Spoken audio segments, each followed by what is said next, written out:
dear students, and a warm welcome to you all for the English class. So today, as you all seen the screen, we are going to discuss one of the most beautiful story by Arthur, the writer Arthur, and the name is An Angel in Disguise. So it is a most popular and wonderful story in the English literature, which has the precious values, which taught us the precious values among us. So I don't want to waste the time anymore else. So let us start the class and let's enjoy the beautifulness of the story and the characters.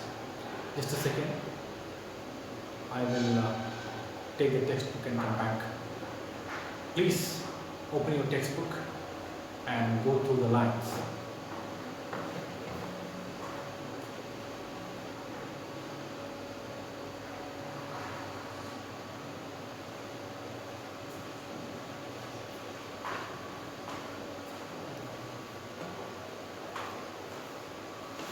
Okay, dear students, hope you all opened your textbook.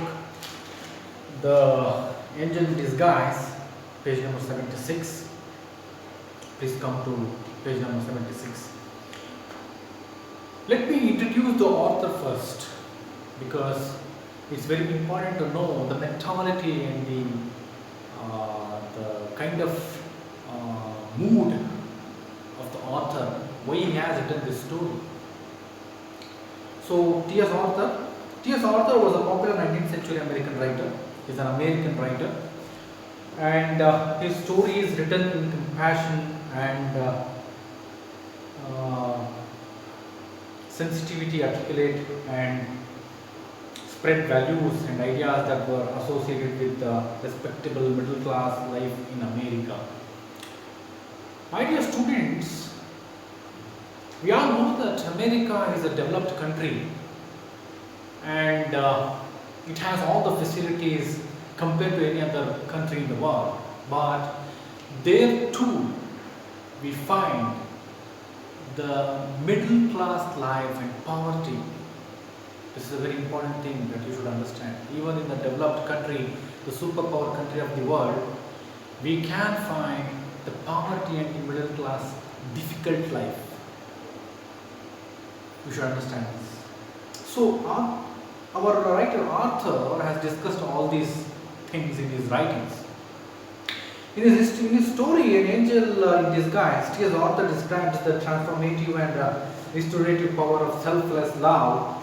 It relates the advent of Maggie, a frail young orphan, into the lives of Will Wright, Joe Thompson, and his vinegar-tempered wife Jane, and the miraculous effect that the child's presence has on the woman's character and the happiness that she brings to her adoptive family. So it's a story about a kind of transformation into a bad quality into a good one through the character that is Maggie. Let me introduce you the characters. That is, what are the characters are there in our story. So, my dear students, this is the main character here, Maggie, a youngest girl of this story, where the central character plays the central character. Okay, my dear students, so let's go to the text itself. Let's see what are all the beautifulness of the words are there in the text. Yes, please go through the lines. I hope you are going through the lines. Okay, be careful in that and concentrate. An Angel in Disguise, T.S. Arthur. Idleness, wise and intemperance had done their miserable work. and the dead mother lay cold and still amid her wretched children. She had fallen upon the threshold of her own door in a drunken fit and died in the presence of her frightened little ones. My dear students, the story opens with a death of a mother. She was wretched and drunken. She was having a bad quality of drinks and also because of that she suffered a lot from disease and she died. So the story opens from the death of the mother, where the fallen upon from the threshold of her own door. So she died near the door and in front of the children, little children.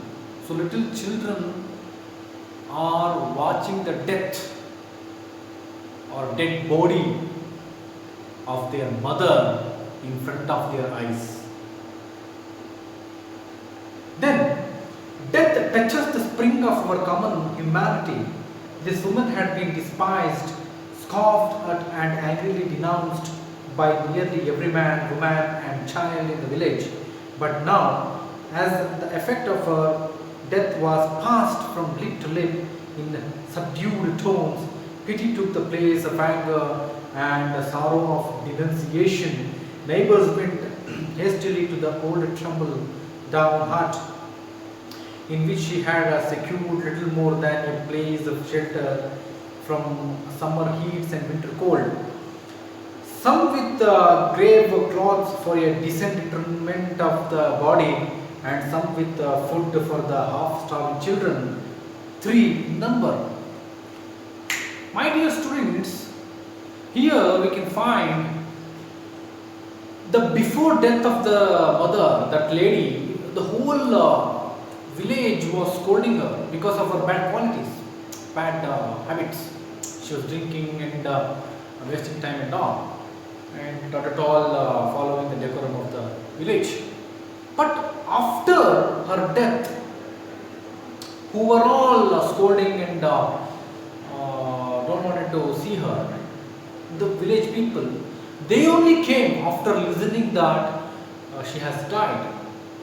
So they came to some of them are came with a decent dress, and some of the people bring the food for whom the 3 children, the 3 children of the dead woman, as they are young.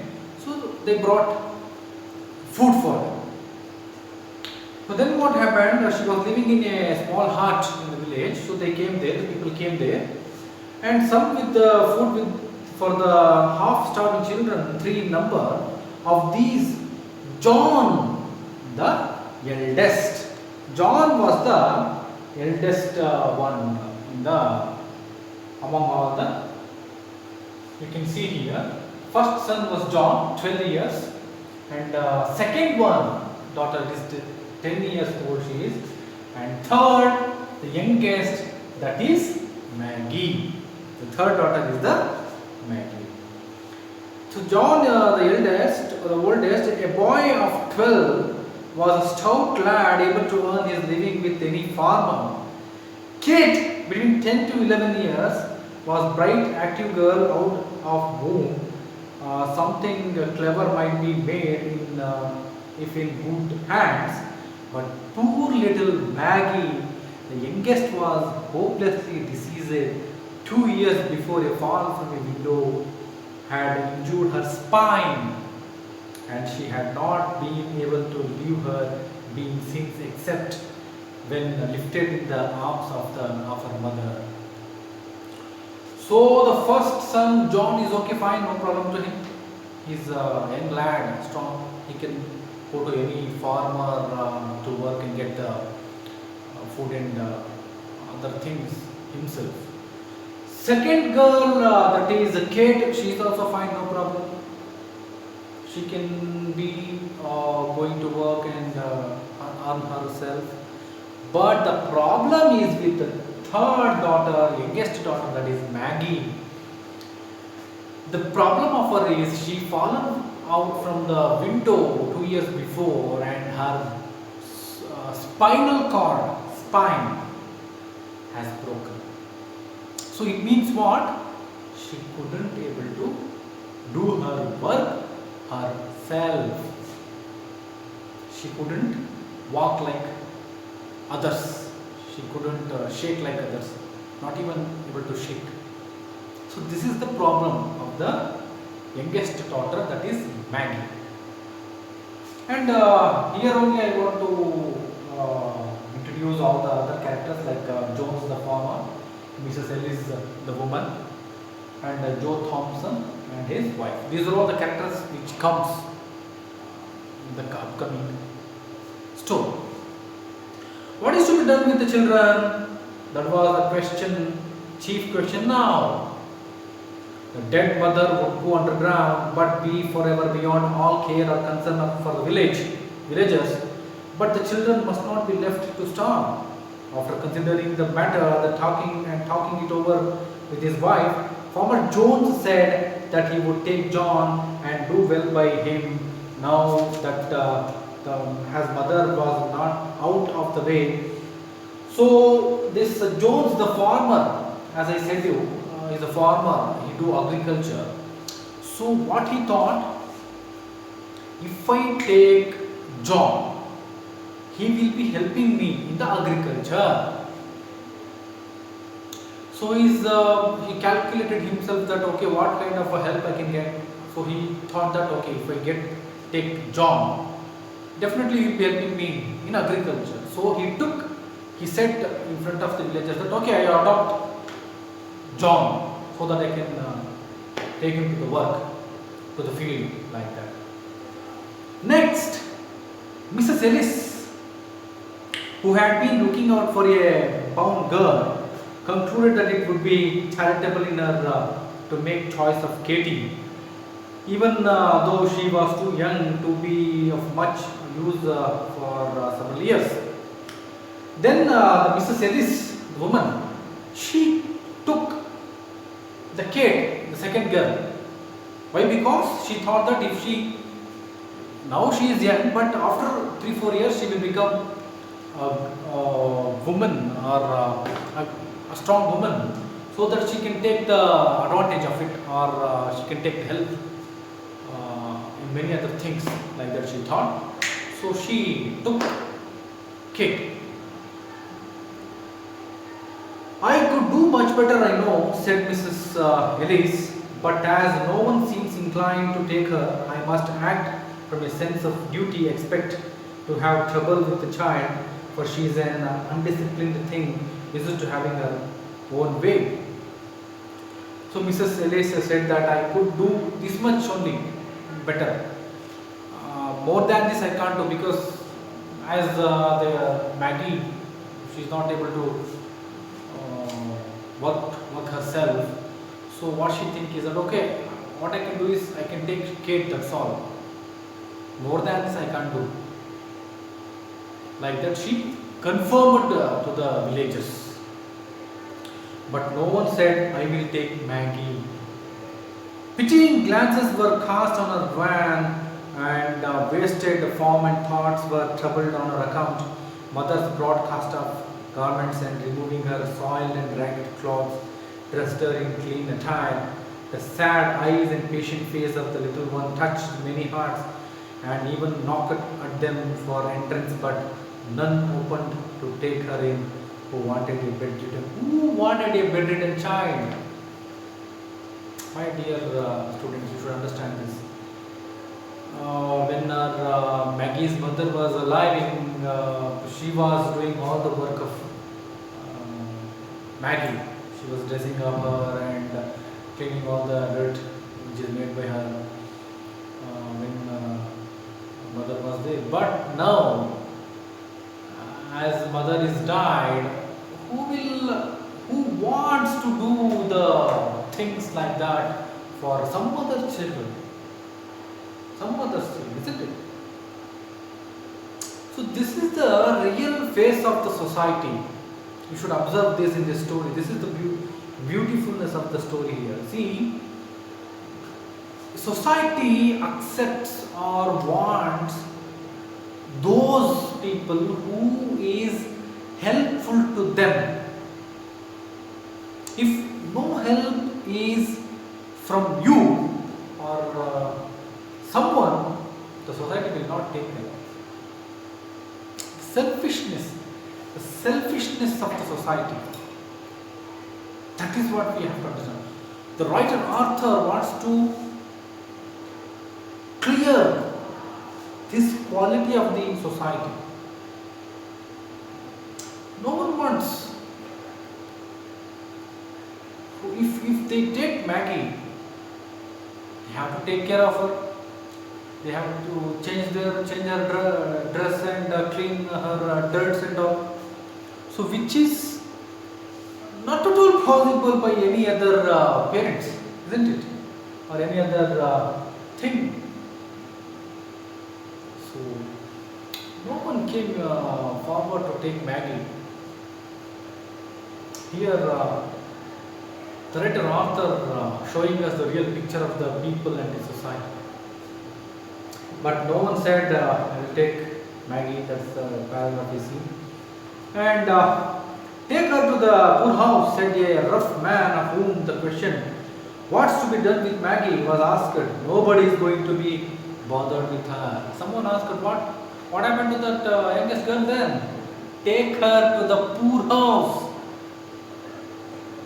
Poorhouse means house for the poor people or the orphans, or take her to the poorhouse. Let her be there. Who will take care of it? Like that they answered very carelessly. The poorhouse is a sad place for a sick and helpless child, answered one. Someone answered, oh no. She is a young girl. If she go to poorhouse, then she will feel very disappointed. She will feel very bad. No, that's not the right place. Like someone answered. For your child or mine, said the other, lightly speaking, but for its brat, it will prove a blessed change. She will be kept clean, have healthy food, and be doctored, which is more than can be said of her past condition. But they said that, it's your child or mine, man. Why are you bothering? It's not your child, right? Just take her to the poorhouse, where she can get a better food and shelter.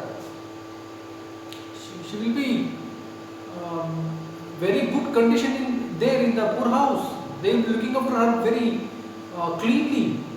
Why are you worrying? She's not your daughter, right? Like that they said. There was reason in that, but still it didn't satisfy. The day following the day of the death was made the day of burial. A few neighbors were at the miserable hovel, but none followed dead cart as it bore the unhonored remains to its pauper grave. Farmer Jones, after the coffin was taken out, placed John in his wagon and drove away. Satisfied that he had done his part, Mrs. Ellis spoke to Kate with a hurried air, bid your sister goodbye, and drew the tearful children apart here, scarcely their lips, and touched in a sobbing farewell. Hastily others went out, some glancing at Maggie and some resolutely refraining from a look, until all had gone. She was alone. Just beyond the threshold, Joe Thompson, the wheelwright, paused and said to the blacksmith's wife, who was hastening off with the rest. So they buried that dead woman and carelessly, and no one was respecting her with the hasty thing they done it. So this the farmer took John to his field and put him into the work. On the other side, the Kate was taken from the Mrs. Ellis. So she spoke to her that say goodbye to your sister, because once if she goes, she will not come back again. To understand this, this is the last moment for Kate, for both of them, because she had some ideas in her mind that how can she use Kate. So like that, everyone looked at Maggie. They saw that over the Maggie, but no one interested. Just they saw, that's all. And they went. But among them, one person, that is Joe Thompson, the wheelwright. He was a wheelwright.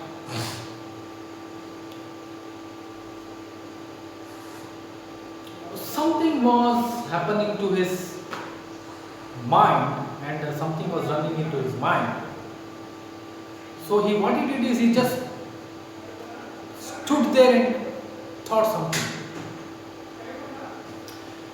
It's a cruel thing to leave her so. So when all the villagers were going out, he said that it's a cruel thing leaving her alone. He said. Then take her to the poorhouse. She will have to go there, answered the blacksmith's wife, springing away and leaving Joe behind. His wife said, "Oh, is it? Is it not good to leave her alone? Then you do one thing, take her to the poorhouse. There she will be fine." Very carelessly, hastily she said and went out. So Joe Thompson was thinking of it. For a little while the man stood with a puzzled air, then he turned back and went into the hole again.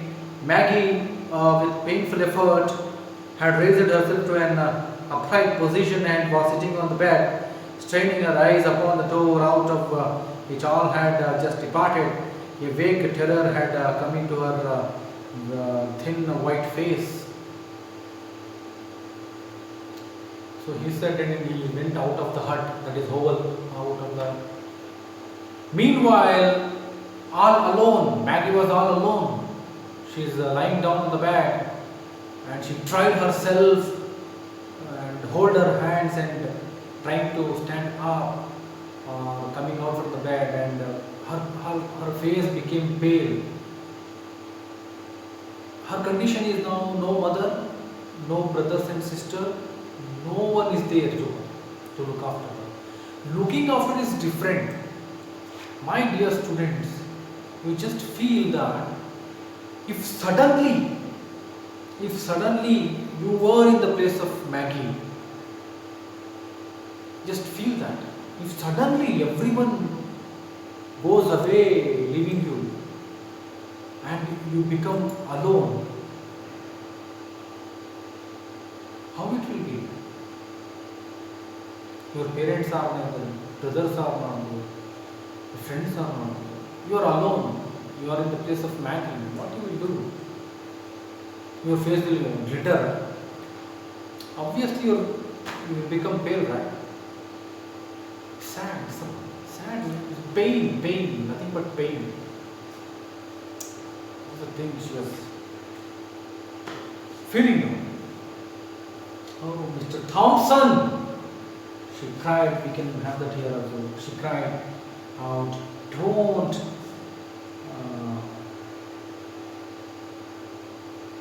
leave me here all alone. Even that pale and pained face, she said that, oh, Mr. Thompson, please don't leave me alone. She begged him, please don't leave me.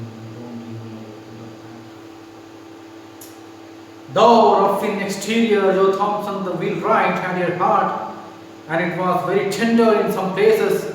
He liked children and was pleased to have them come to his shop, where sleds and wagons were made or mended for the village. Lads without a draft on their herded sixpences. He liked the children and pleased them. Before only the Joe, he was. Even though he is a blacksmith or wheelwright, he looks so strong, but his heart is so soft as a flower. So he thought thought that no, I should not do this, because his character is like that. He was loving all the children irrespectively in the village. He loved children because he sees some happiness, satisfaction in the face of the children and their deeds, activities. So he liked children very well. Then, so he thought and he said that, no dear, no. He answered in a kind voice, going to the bed and stooping down over the child. You shall be left alone, here alone. Then he wrapped her with the gentleness almost of a woman in the clean bedcloths which some neighbor had brought, and lifting her in his strong arms, bore her out into the air and across the field that lay between the hovel and his home. So he decided that no, I will not leave her. So he said that no, my dear, you shouldn't be living alone here. I will take you, don't worry. Like that, he gently went beside her and wrapped her with a clean cloth and took her like a mother. Maggie's feeling is like she found some new mother to her. So very gently he took her and he took her to his home. Now Joe Thompson's wife, who happened to be childless, was not a woman of saintly temper, nor much given to self-denial for others' good. And Joe had well-grounded doubts touching the manner of greeting he should receive on his arrival. Mrs. Thompson saw him approaching from the window and with ruffling feathers met him a few paces from the door. As he opened the garden gate and came in, he bore a precious burden, and he felt it to be so as his arms held the sick child to his breast. A spear of tenderness went out from her and penetrated his feelings. A bond had already coded itself around them both, and love was springing into life. What have you there? Sharply questioned Mrs. Thompson. So when he was taking her into the home, Mrs. Thompson saw him that she is taking her into the home and through the window. And while coming, some of the author is explaining that some of the gentle freshness, a kind of a freshness was coming into the house like that. Thompson is feeling like that. So he took her through the garden and gently lifted her, kept her in the home bed. Suddenly, our Thompson's wife asked her, "What have you there?" Sharply questioned, "What have you there? What are you doing there?" She asked. Joe felt the child start and shriek against him. He did not reply except by a look that was pleading and cautionary, that said, "Wait a moment for explanations and be gentle." And passing in, carried Maggie to the small chamber on the first floor and laid her on a bed. Then stepping back, he shut the door and stood face to face with his vinegar-tempered wife in the passage away outside. So he understood the question properly. Usually husbands do. What the meaning of the words of the wife. So he understood that, and he said that, "Wait for the explanation, my dear wife. I need some time to explain you. Please wait and be gentle." Because Maggie is looking at the Thompson and Mrs. Thompson. So, my dear student, this is one thing. See how well Thompson handled this situation. When wife is angry and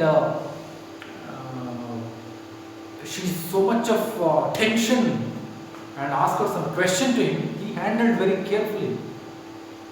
Be quiet. the children, husband and wife, this is the message it is giving. Husband and wife in front of the children, they should not quarrel, they should not shout, because it will affect the psychology of the children. So he understood it. He is a gentleman, genuine person. He made her quiet that. Okay, fine, wait. I will explain everything. Give me some time. You haven't brought home that sick brat. Anger and astonished were in the tones of Mrs. Jo Thompson. Her face was in a flame. I think women's hearts are sometimes very hard, said Joe. Usually Joe Thompson got out of his wife's way or kept rigidly silent and non-competitive when she fired up on any subject. It was with some surprise, therefore, that she now encountered a firmly set countenance and a resolute pair of eyes. Women's hearts are not half so hard as men's. So, you haven't brought home that sick brat? She asked. Hello, my dear husband. You haven't brought that brat, the sick brat, that Maggie? She had a doubt, so she asked. So he said that, I know that women's hearts are sometimes very hard.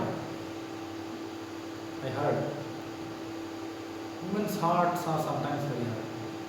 She is a childless woman. She don't have children. Even though she don't have children, she's so much hard. Her heart is so much hard. No kindness at all for Maggie. I hope you are understanding this. She is a childless mother and she don't have any kindness over a child. Then how can God give her a child? Even she is a woman, but then too she don't have any kind of kindness towards Maggie. For that she told that women's heart are not half so hard as men's. Women's heart are not so hard as half hard as men's. Not half hard. Like that she replied. It means that men's hearts are 100% hard means